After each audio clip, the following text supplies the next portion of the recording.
queria que você abrisse a sua Bíblia, ou o seu celular com Bíblia. Então seria abrir ou acessar, não é? Que vai melhorando a linguagem. No Evangelho de Marcos, no capítulo 9, versículo 30. Porque parece que o problema com os discípulos era justamente que eles estavam buscando reconhecimento no texto. E a gente vai falar mais ou menos sobre isso. Eu acho que essa história que aconteceu comigo é interessante porque, não que eu estivesse buscando conhecimento, ou reconhecimento, mas parece que as meninas estavam procurando algo diferenciado, né? Um americano, não é normal a Vitória da Conquista, um americano. E, interessantemente, quando elas me confundiram, o azar que eu dei foi que falou para eu falar alguma coisa, mas se eu tivesse ficado calado, né, tivesse seguido o exemplo de Provérbios, que até o sábio calado, na verdade o tolo calado se passa por sábio, eu ia sair bem na fita, né? Mas quando eu falei, o negócio mexeu, né? E você sabe que tem uma história interessante de um grego chamado Paedaretos. O nome é estranho, mas grego normalmente é um nome estranho mesmo. E ele ficou conhecido justamente pelo contrário. Diz, né, a história, que eles estavam selecionando os 300 mais sábios da Grécia para conduzir o povo. Na verdade era em Esparta, né? Seriam os 300, não os 300 que lutaram a batalha, mas os 300 mais sábios de Esparta, para conduzir o povo. E ele era um nome que era um nome improvável para estar entre os 300, mas ele não foi escolhido. Quando foi lido a lista dos 300, o nome dele não estava. E até que alguém falou para ele assim: poxa, era para o seu nome estar lá, né? Porque afinal de contas você é alguém, né, que é conhecido. E ele vai dizer assim, ele fica conhecido justamente por isso. Ainda bem que existem 300 mais capacitados do que eu, é a palavra dele, né? E ele ficou conhecido justamente porque não fez questão de ser um dos 300, mas por reconhecer que haviam outros mais capacitados. Com, eu diria, esse pano de fundo, com essa lente, que eu gostaria de ler o texto com vocês hoje, que diz assim: eles partiram dali e passaram pela Galileia, mas Jesus não queria que ninguém soubesse disso. É a partir do versículo 30, eu falei isso? Falei? 9:30, vou ler de novo aqui. Eles partiram dali e passaram pela Galileia, mas Jesus não queria que ninguém soubesse, ou queria que ninguém soubesse disso, pois ensinava a seus discípulos, dizendo-lhes: o Filho do Homem será entregue nas mãos dos homens que o matarão, e depois de 3 dias ressuscitará. Mas eles não entenderam essa palavra e temiam interrogá-lo. Você pode segurar a sua leitura, a gente vai continuar a leitura. Mas o Evangelho de Marcos, ele narra essa pequena história aqui no miolo, eu diria, desse momento em que Jesus está caminhando para Jerusalém, para a crucificação.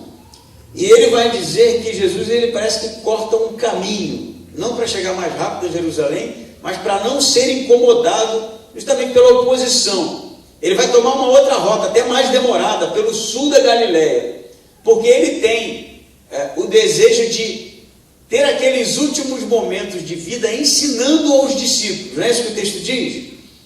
Diz no versículo 31, pois ensinava a seus discípulos. Jesus agora, ele sabia que os últimos momentos, né, as últimas horas estavam se aproximando, e ele queria um tempo a mais com eles, para justamente prepará-los para o que viria. Por isso ele foge da oposição, dos embates e daqueles que poderiam lhe tomar o tempo, que agora era precioso. Então diz o texto que ele sai com os discípulos, né? E ele está conversando com eles, e parece que o tema da conversa é justamente a sua morte. Porque o versículo 31 diz que ele ensinava o seguinte: o Filho do Homem será entregue nas mãos dos homens, que o matarão, e depois de 3 dias ressuscitará. É disso que Jesus está falando. Não é a primeira vez, não. Jesus já havia tocado nesse assunto algumas vezes. Ele já havia falado que morreria, que seria entregue, e a expressão será entregue na mão dos homens.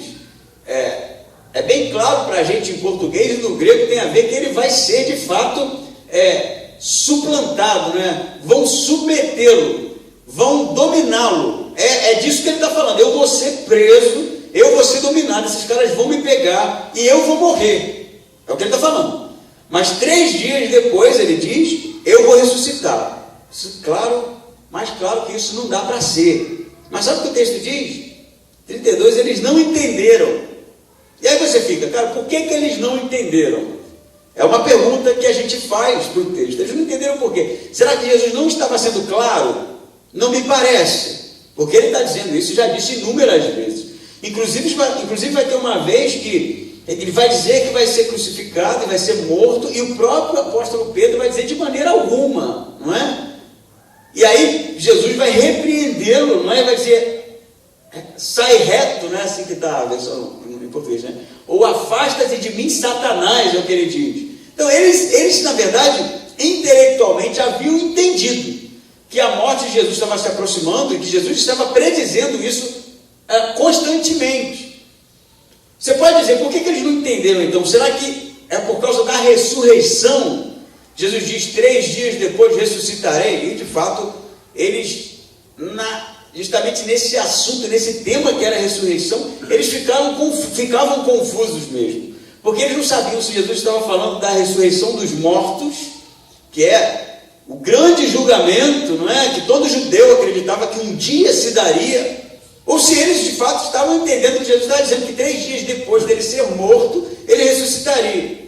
O fato é que a expressão no grego, agnoen, ag de conhecimento, na verdade, gnose é conhecimento, o a é negação, não conhecimento, essa é a palavra, e a impressão que tem, os teólogos são unânimes em dizer isso, é que eles não queriam entender o que Jesus estava falando.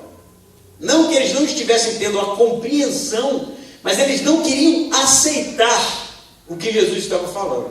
É como se Jesus tivesse dito uma vez que ia morrer, 2 vezes que ia morrer, 3 vezes que ia morrer. Chegou uma hora que eles entraram num estado de negação. Eles não queriam mais ouvir isso, porque mexia com eles. Essa é a ideia. O agnoen do grego é uma recusa, não é uma incapacidade intelectual de entender o que estava sendo dito. É justamente recusar o que está sendo dito, porque isso de alguma forma mexia com eles. E convenhamos, né? Jesus era o líder, Jesus era o mestre, era o rabi deles. E agora vem com um papo de novo, de que vai ser morto, vai ser suplantado, não é?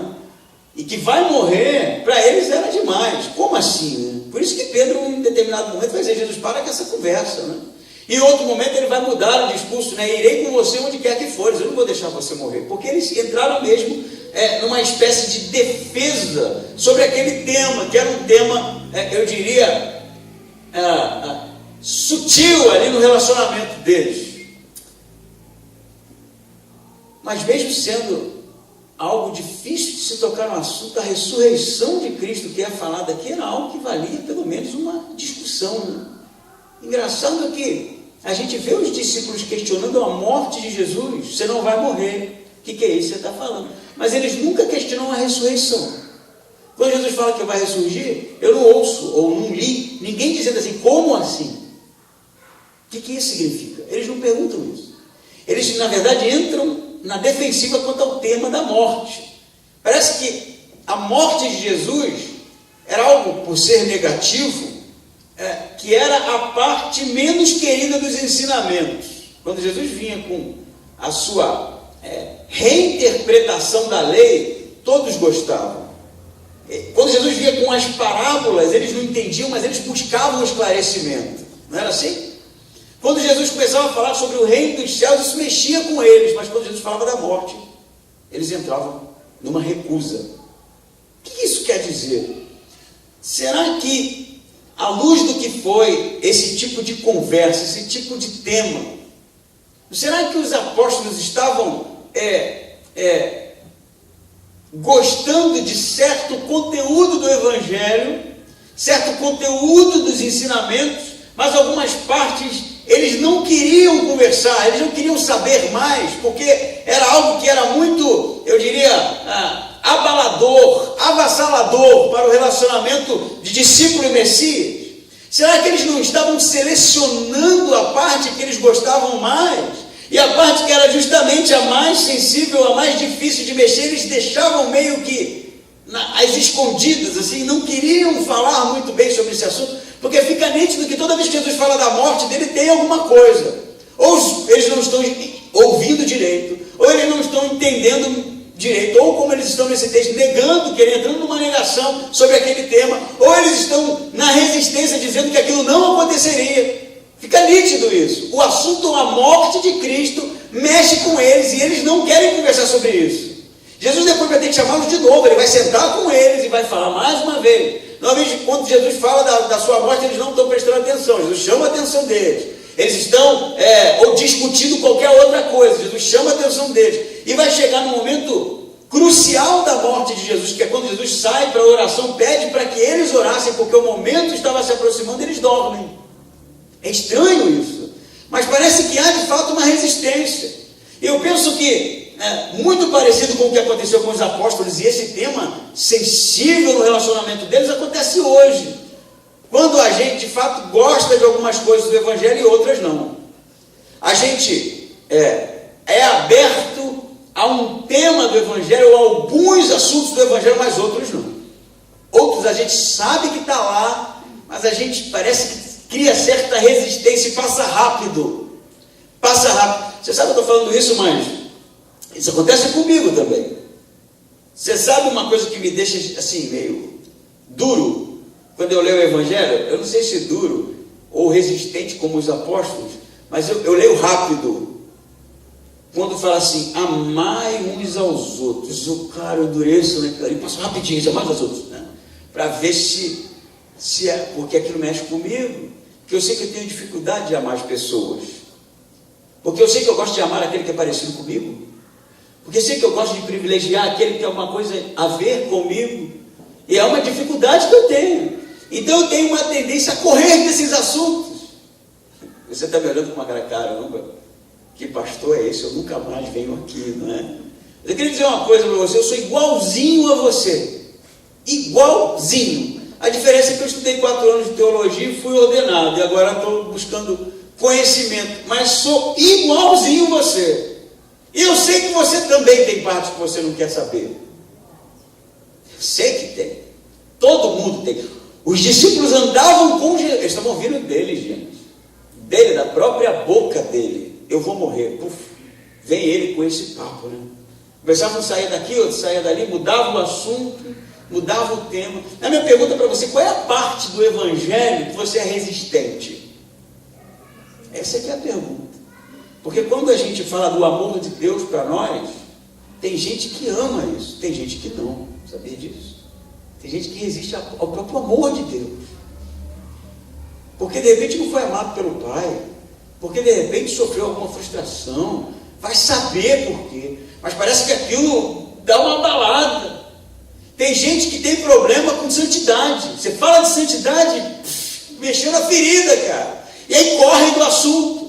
E fica nítido isso, porque às vezes, eu não vou falar só da minha igreja, não, em qualquer lugar, o pregador, quando está na frente, está vendo todo mundo, é engraçado isso, né? Mas tem assunto que você toca que às vezes as pessoas começam a conversar. É nítido, cara.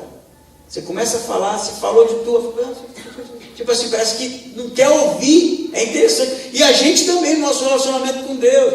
A pergunta é, o que é no Evangelho que quando você lê, você, na sua cabeça, começa a argumentar, não é bem isso, não é bem isso, ou você entra numa negação, ou você foge, ou você se esconde, mas está lá. E é uma pedra no seu sapato, assim como tem uma pedra no meu. O desafio do texto para a gente é aceitar o Evangelho em sua integralidade, sabe?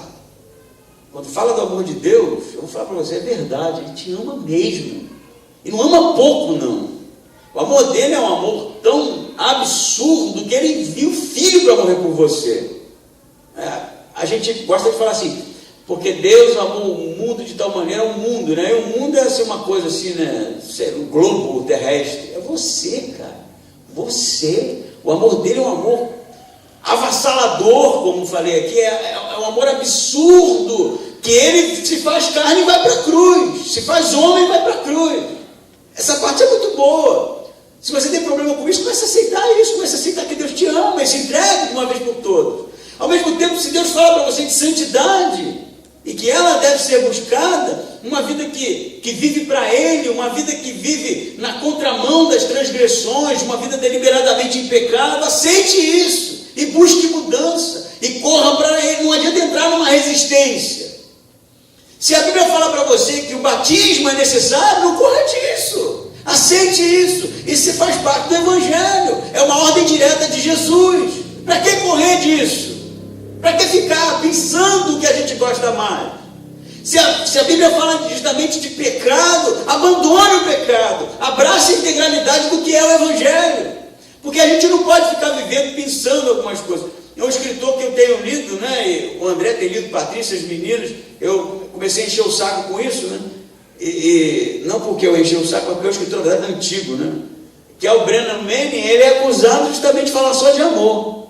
Todos os livros dele falam de amor. Ele é um escritor que sentiu o desejo de escrever sobre aquilo, teve uma vida meio na contramão, sofreu, foi alcoólatra, acho que se envolveu com drogas, sofreu divórcio. O cara só tomou pancada. Em determinado momento achou que Deus não o amava. Teve algumas experiências com Deus e entendeu o amor de Deus e começou a produzir livros. Mas não dá para ler só ele, porque o Evangelho não é só aquilo. O Evangelho não é só aquilo. O Evangelho não é só aquilo que você gosta. Não é. O Evangelho não é só aquilo que é conveniente. Não é. E se você está amando parcialmente o Evangelho, você não ama a Cristo. Amém? Não ama a Cristo. Você ama você mesmo. Porque você só ama aquilo que é conveniente. Isso é amor próprio. No sentido negativo da palavra. Não que ter amor próprio seja algo ruim.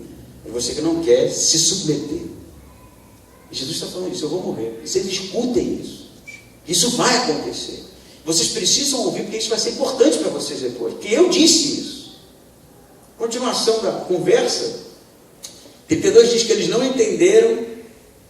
E olha só a expressão.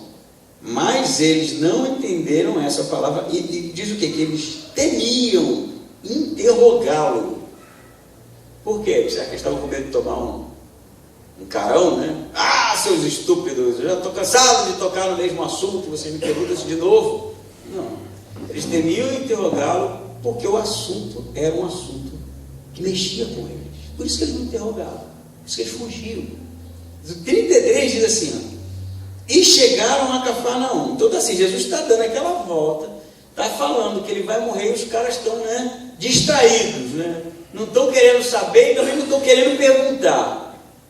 É o abismo que surgiu entre eles, né? As horas finais, Jesus está querendo prepará-los justamente para aquilo que seria a grande vergonha, né?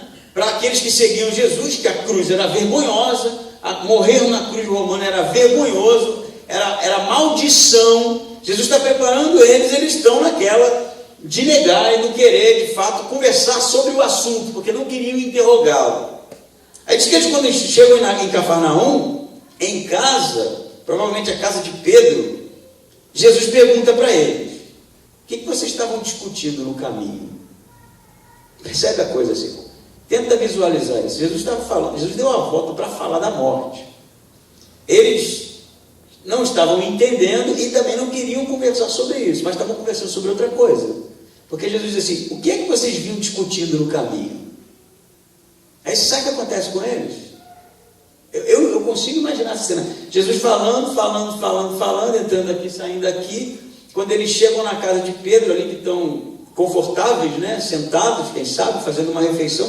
Aí Jesus quebra o silêncio e fala assim, quando a gente estava vindo, vocês estavam conversando sobre o quê? Qual era o assunto? Aí sabe o que eles falam? Nada. Eles ficam quietos. Não é isso que diz o texto? Vocês leram antes de mim, né? Ele diz assim, mas eles se calaram, não é isso? Pois haviam discutido pelo caminho sobre qual deles seria o maior. Você sabe o que é interessante no texto? Tem duas palavras aqui que são chaves. A palavra discutido, que é dialogizestai, de diálogo mesmo, é da origem a palavra de diálogo, mas a terminação a discussão era uma discussão acirrada, porque estava um querendo ganhar a discussão do outro, É isso que estava acontecendo. O assunto era quem seria o maior no reino, né, que Jesus tanto ensinava. Essa discussão ela já aconteceu outras vezes. Em outros momentos Jesus vai pegá-los discutindo. Inclusive os dois irmãos, não é? João e Tiago, vão pedir para a mamãe. Vocês lembram disso? Para a mamãezinha, né? Pedir a Jesus para deixá-los sentar um à direita ou à esquerda. Alguns teólogos vão dizer que esses eram os discípulos filhinhos da mamãe. Eles já estavam discutindo aquilo, até eu vou pedir minha mãe, de repente minha mãe, né? Porque na cabeça deles o reino não era um reino dos céus, era um reino terrestre, humano, não é? Era o reino davídico, que Jesus se sentaria no trono. Essa é a concepção deles. Está chegando a hora, Jesus está dizendo, está chegando a hora. Essa parte eles gostavam, está chegando a hora. Jesus vai sentar no trono, assim como aconteceu quando Jesus chega em Jerusalém, que o povo começa a clamar. Crucificam primeiro? Não. Eles pegam palmas, não é? E começam a gritar: bendito aquele que vem em nome do Senhor, bendito o filho de Davi. Eles já queriam fazer de Jesus rei, não é isso? Inclusive a parte das palmas, né, que eram plantas, não é?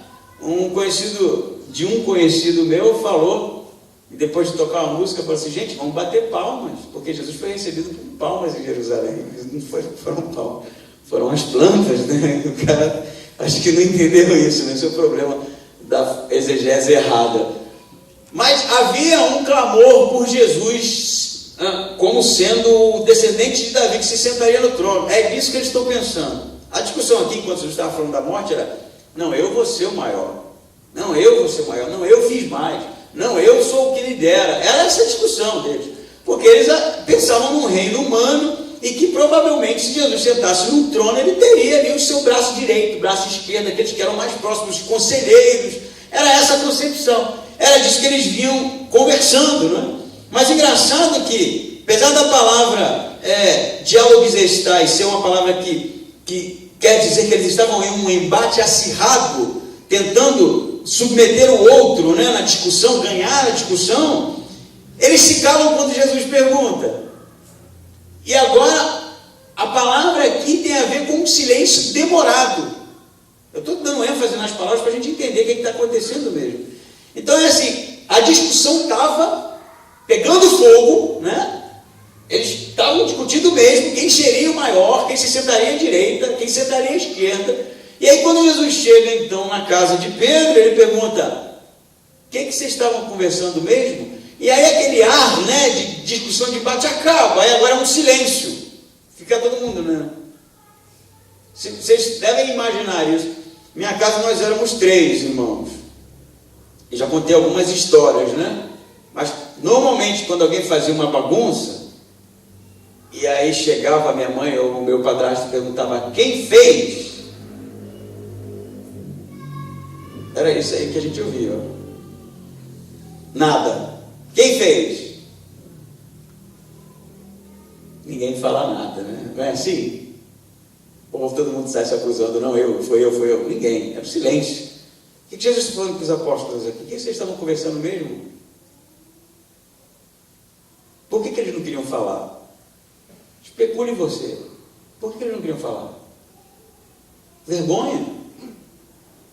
Por que vergonha?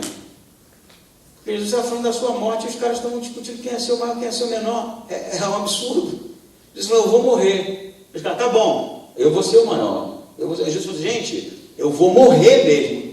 Tá, Jesus, você já falou, mas ó, o lado esquerdo é meu. Era isso que estava acontecendo. Era uma disputa em uma hora que não cabia. Se por um lado, às vezes é muito interessante ouvir só aquilo que é interessante no Evangelho, pensar, né, aquilo que a gente gosta mais, em outro momento, confessar é difícil. Confessar é muito difícil. Quando a gente está lá diante de Deus, não é? E aí Deus fala assim: é o que mesmo? O que será que a gente responde? Será que a gente confessa? Você, na sua hora ali com Deus, né? Acho que todo mundo tem a sua. Se não tem, é para ter, né?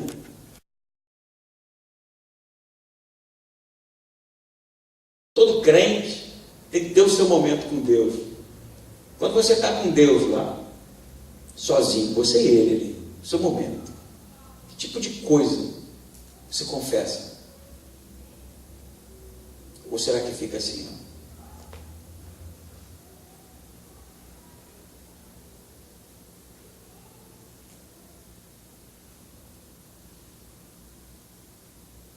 Isso é tudo do seu coração para Deus?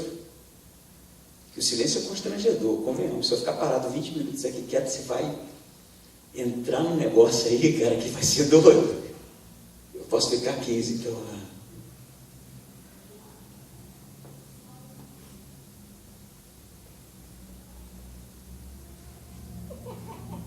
Eu sei que é constrangedor.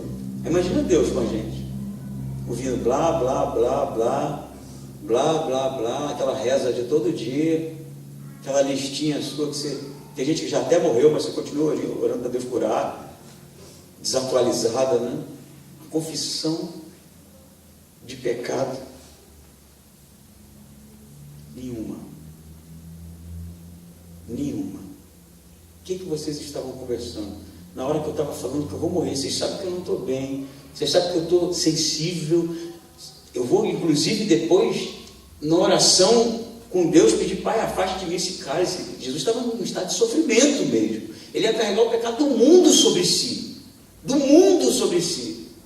E ele pega os caras, ele quer ali agora um ombro amigo. Não é só falar para que eles ficassem na hora, né? Bem, Jesus falou. Ele queria conversar sobre aquilo. E aí agora os caras ficaram numa conversa fiada de quem ia ser o maior, quem ia ser o menor. Agora que ele pergunta: o que vocês estavam conversando na hora que eu estava falando? Eles não confessam. Por que Pedro, né? Quero sempre tomar mais vezes, falou assim: Jesus, perdoa a gente, cara, a gente estava distraído. A gente estava pensando em outra coisa. Estávamos sendo egoístas, pensando só na gente. Seria uma confissão, né? O texto teria outra coloração, mas eles ficam quietos, cara. Engraçada a palavra no grego, eles ficam demoradamente em silêncio, eles não dizem. Eu acho que justamente isso vai fazer diferença na nossa caminhada cristã. É quando a gente abraça o Evangelho de uma forma integral, se submete a Deus, mas é também quando a gente abre o coração e fala daquelas coisas que a gente tem problema, e fala daquilo que de fato está acontecendo e a gente tem dificuldade para abrir com Deus. Não adianta a gente tratar Deus de uma forma genérica e dizer assim: Senhor, perdoa os meus pecados. Ele já perdoou, se você não sabe. Já perdoou. Na cruz todos os pecados foram tomados sobre eles. Você foi salvo. Se você fez a sua oração reconhecendo que Deus, na verdade, enviou o Filho e morreu na cruz por você, você foi salvo. Todos os seus pecados foram perdoados. Eu já disse aqui. Não é sobre isso a conversa. Não é sobre perdoe os meus pecados, porque você já foi perdoado. É sobre aquilo que a gente tem de fato feito, que sabe que aquilo incomoda a Deus. É sobre isso.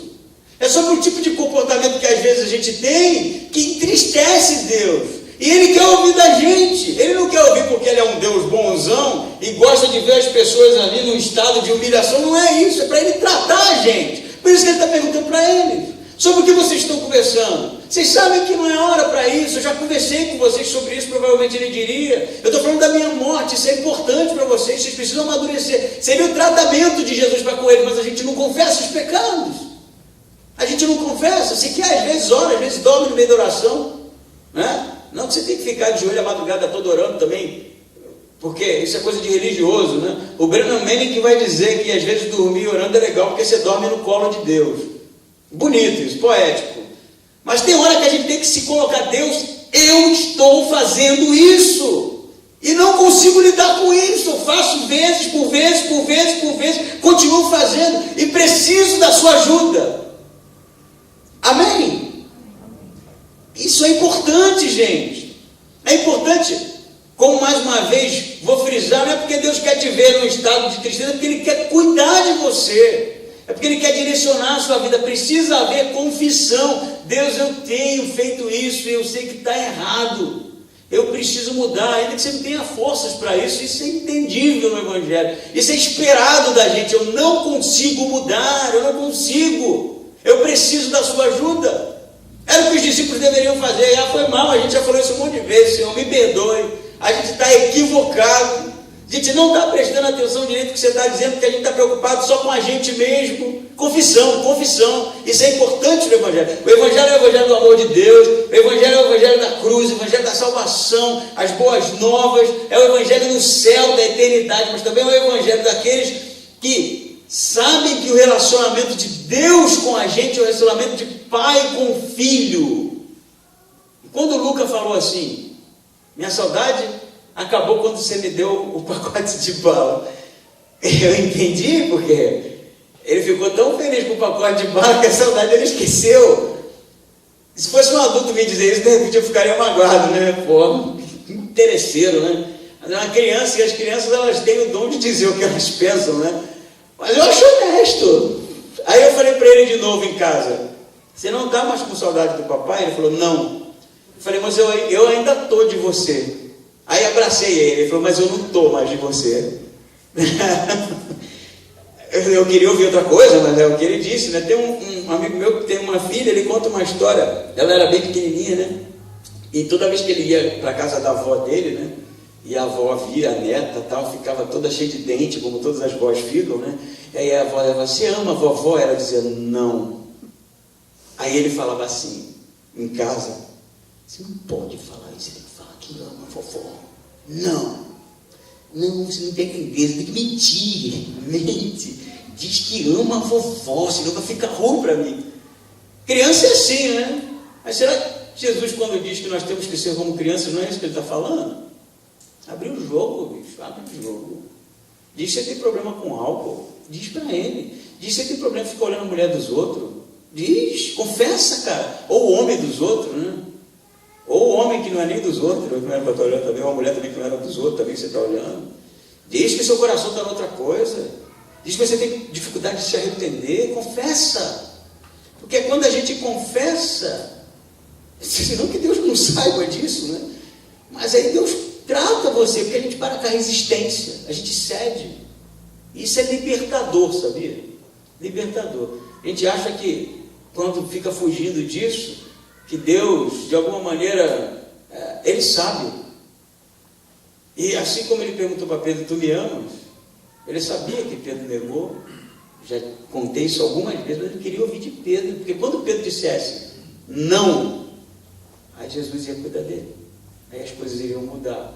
Ele pergunta, sobre o que vocês estavam conversando? Eles não respondem nada.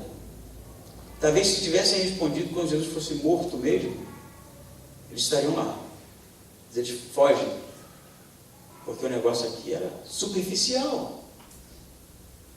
E aí, no versículo 33 diz assim, então sentando-se, chamou os 12 e lhes disse, se alguém quiser ser o primeiro, será o último e o servo de todos.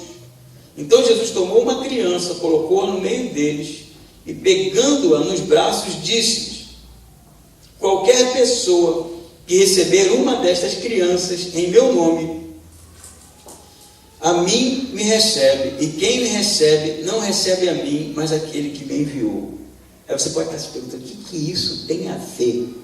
Jesus está falando da morte, ele vai morrer. Os caras estão discutindo sobre quem é o maior no reino dos céus.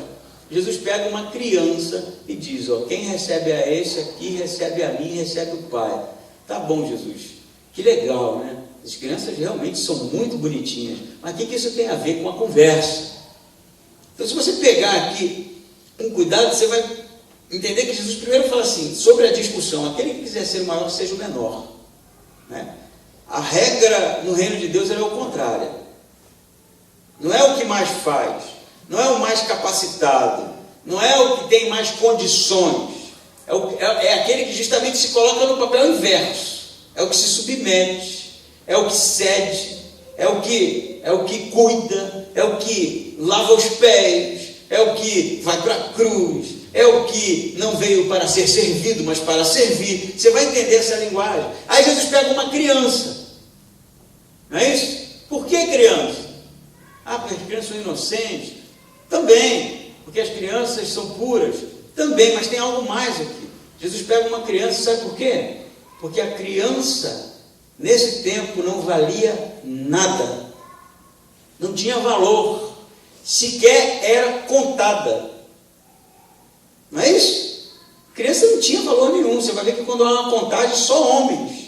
As mulheres não eram contadas, nem as crianças, fora as mulheres e as crianças. Quando Jesus faz o milagre da multiplicação dos pães, o que o escritor diz? Eram mais de 5.000 homens, fora as mulheres e as crianças. Criança não tinha valor, porque a criança não tinha nada para oferecer, ela não gozava de conhecimento, ela depende o tempo todo dos pais, depende das pessoas, depende da orientação. O que a criança tem, a não ser bonitinha, fofinha?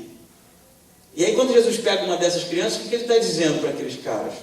Ele vai dizer, aquele que quiser ser o maior, que seja o menor. Aí pega uma criança e diz assim, aquele que recebeu um desses, a palavra no grego é pequeninos, não é nem criança, pequeninos a mim recebe. Tenta entender aqui a conexão. A briga pelos caras, a briga deles era o contrário, quem é o maior? Quem vai ser o mais reconhecido? Não é isso? Aí Jesus vai falar assim, ó, quem quiser ser o maior, seja o menor. Quem receber uma dessas pequeninas a mim recebe. Não é sobre receber crianças, é sobre olhar para o outro como alguma coisa maior do que a gente, melhor do que a gente. E isso é difícil. Isso vai fazer toda a diferença no texto.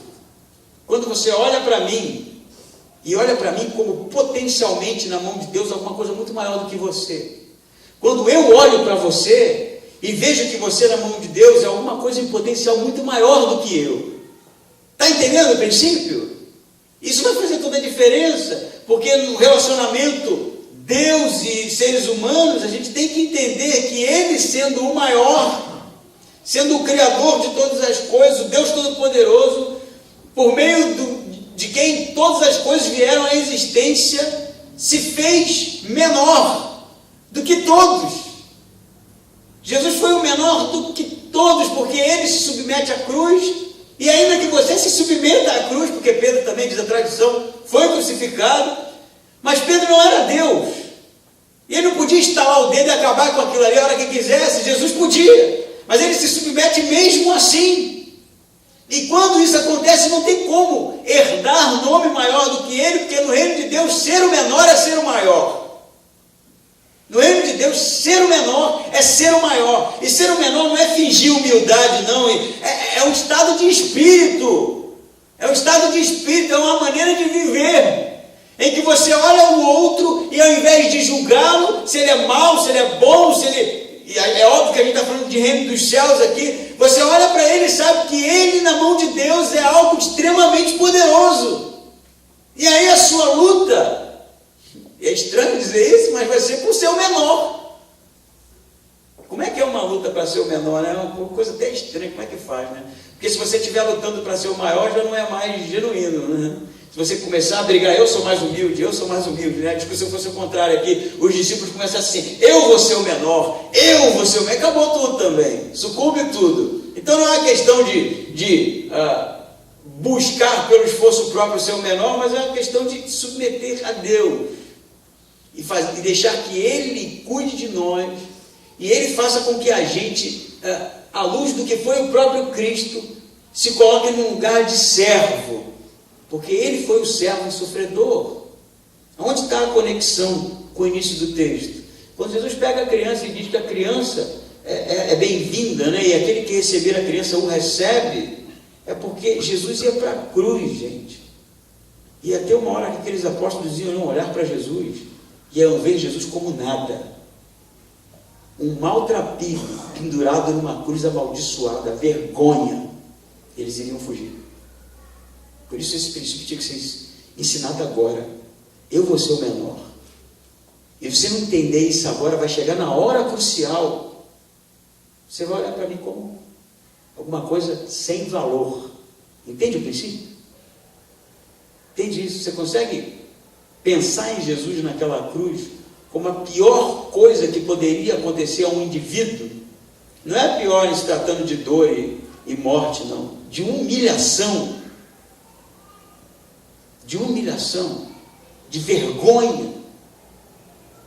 É o John MacArthur que chama um sermão dele de a vergonha do Evangelho. cruz de Jesus é vergonhosa. Para aqueles homens, aquilo era o fim do mundo.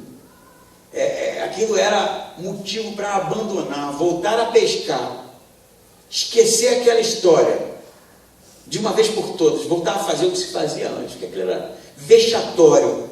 Mas Jesus estava dizendo aqui, justamente nesse momento, se você olhar para uma criança, né, é a ilustração que ele fala, que não tem nada para te oferecer, não tem nada para te dar em troca, e recebê-la, a mim você recebe, porque eu vou estar num estado muito pior do que essa criança aqui.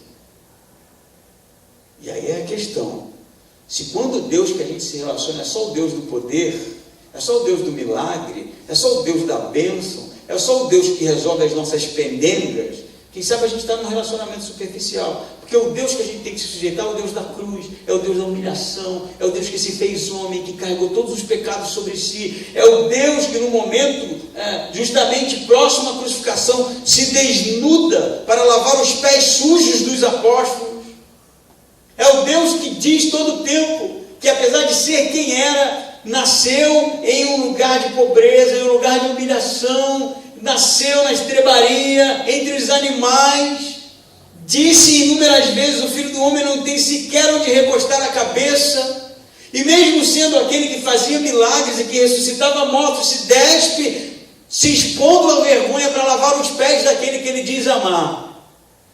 E se isso não é relevante para a gente, meu Deus, o que será? Isso é o Evangelho, em sua integralidade. Ser o menor, confessar os pecados, para que Ele cuide de nós, e abraçar o Evangelho como Ele é. Como Ele é. Aí quem sabe, a gente vai ser como um desses pequeninos. Jesus tanto gosta de dizer, porque aquele que recebe um desses, a mim, recebe, e o Pai recebe. O meu desafio a você é justamente se colocar no reino de Deus como uma criança, sem valor, aos seus próprios olhos. Meu desafio a você deixar que Deus trabalhe nas suas dificuldades, justamente para que a gente diminua e Ele cresça. O meu desafio a você é que você abrace as palavras de Jesus como sendo as palavras de vida eterna. Vida eterna, transformadora, transformadora, transformadora. E aí sim a gente vai ter um relacionamento com Deus honesto e verdadeiro. Amém? Vamos orar? Ficar em pé?